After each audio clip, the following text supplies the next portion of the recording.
single ដំណាក់កាលចុងក្រោយអីកុំតន់អារត់ទៅបួសរត់មកញ៉ាំម្ហូបបួសសិនតែឆាប់ធ្លាប់តែញ៉ាំចំណីត្រីសាច់មែនទេដល់ពេលមកសាកញ៉ាំម្ហូបបួសនៅនេះធានាមកញ៉ាំហ្មងហើយម្ហូបបួសនៅកន្លែងគាត់ចូលលក្ខណៈម្ហូបបែបសុខភាពទៀតពិសេសហ្នឹងគឺស៊ុបបួសតែម្ដងឃើញមានតែបន្លែមានតែផ្សិតអីអញ្ចឹងមែនតែរសជាតិឆ្ងាញ់ណាទឹកស៊ុបគាត់រងាស់6ទៅ8ម៉ោងគេមាន3រសជាតិគឺមានរសជាតិដើមរសជាតិស៊ុបតុងយ៉ាំហើយនិងស៊ុបម្ទេសប៉ុន្តែស៊ុបម្ទេសហ្នឹងមិនមែនជាលក្ខណៈបែបស៊ុបចិនអីណាមកឆុតគាត់ហ្នឹងគាត់មានមីមានបន្លែមានពងមាន់មានពពុះសណ្ដែកអីអញ្ចឹងទៅដួសបន្លែដួសផ្សិតមកជ្រលក់ជាមួយនឹងទឹកសៀងមកគាត់នេះលាយចូលគ្នាដាក់ម្ទេសដាក់អីទៀតមកថែមមកឆ្ងាញ់ឆ្ងល់ថាមិនគាត់ប្រើសុទ្ធអញ្ចឹងគាត់ប្រើជាសុទ្ធហ្នឹងមិនមែនជាសុទ្ធភ្ញាស់អីទេណាគឺរបៀបសុទ្ធមួយទៀតដែលគេអត់អាចភ្ញាស់ចេញជាកូនមាន់ឬក៏កូនទាអីបានទេហើយគាត់ក៏ប្រើជាប្រភេទទឹកដោះគោដែរនិយាយទៅគឺម្ហូបបួសកន្លែងគាត់លក្ខណៈបែបជាអាហារសុខភាពមូលហេតុដែលគាត់បើកហាងម្ហូបបួសហ្នឹងមកពីគ្រួសារខាងបងប្រុសគាត់ហ្នឹងគាត់ហូបបួសទាំងអស់ទាំងកូនគាត់ទាំងគ្រួសារគាត់គឺហូបបួសទាំងអស់សាខាមួយទៀតហ្នឹងគឺនៅតាខ្មៅ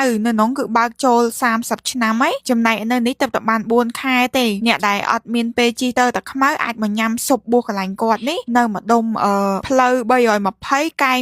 113នៅកែងសារមន្ទីរគុកទួលស្លែងគាត់បើកចាប់ពីម៉ោង9ព្រឹករហូតដល់ម៉ោង9យប់ក្រៅពីស៊ុបហ្នឹងគាត់ក៏មានម្ហូបជាច្រើនមុខទៀតដែរដូចជាបាយឆាប្រភេទស៊ុបមីប្រភេទបំពងដូចជាគល់ផ្សិតបំពងនេះហើយនឹងមួយនេះគឺផ្សិតដាក់ស្នូលពងទាប្រៃគាត់មាន burger